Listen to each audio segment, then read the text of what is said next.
The Hamiltonian equations of motion are set in this form so that you have a pair conjugate of a coordinate q and a momentum p, and they obey this set of equations. These equations are said to be in canonical form. But as you know, an orbit can be defined either by the position and velocities of the planet or by the 6 orbital elements. You can find it in the Hamiltonian equations of motion not only in terms of the conjugate position and momentum, but in terms of the orbital elements. It turns out that in this case, it's not really that straightforward. We're not talking about angles and momenta. We're talking about angles and integrals of motion. These integrals of motion we call action. And the set, instead of conjugate position and momentum, we call the angle action. So let's look for the form of the Hamiltonian equations of motions, not in terms of the spatial coordinate x, but in terms of the orbital elements. As it turns out, it's not straightforward to find the equations of motion in terms of the orbital elements. And we're going to see, in fact, just how complicated it is. But I can give you the result in advance. Angle action variables used in celestial mechanics are called the Deloneau variables. And these are written in terms of angles, little l, little g, and little h, that turn out to be the mean anomaly, the argument of periastron, and the longitude of the ascending node.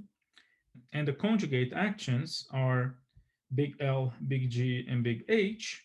And these are given by square root of mu times A, the semi-major axis.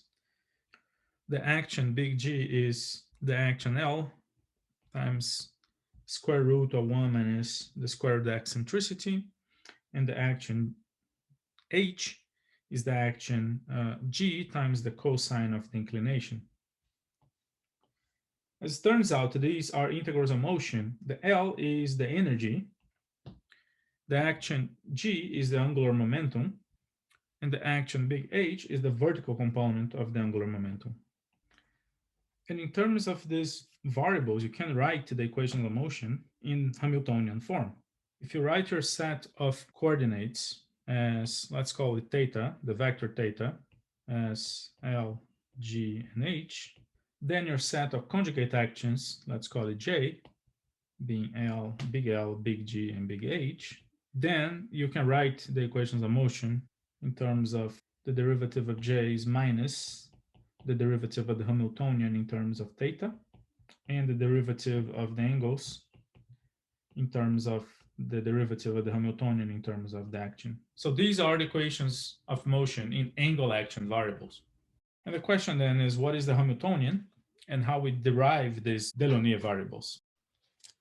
And in case you were wondering how to say this guy's name, I was wondering that too. So I asked a French friend of mine. Salut Catherine, une petite demande, comment se dit le nom de ce gars ici? To which she replied, Bonjour Vladimir, on dit Charles-Eugène Delaunay. So there you go, Deloneau. Angle action variables are a way to express the Hamiltonian equations of motion, not in terms of spatial coordinates and spatial momenta, but in terms of the orbital elements, and find then through the Hamiltonian what the associated actions are, and these actions are integrals of motion.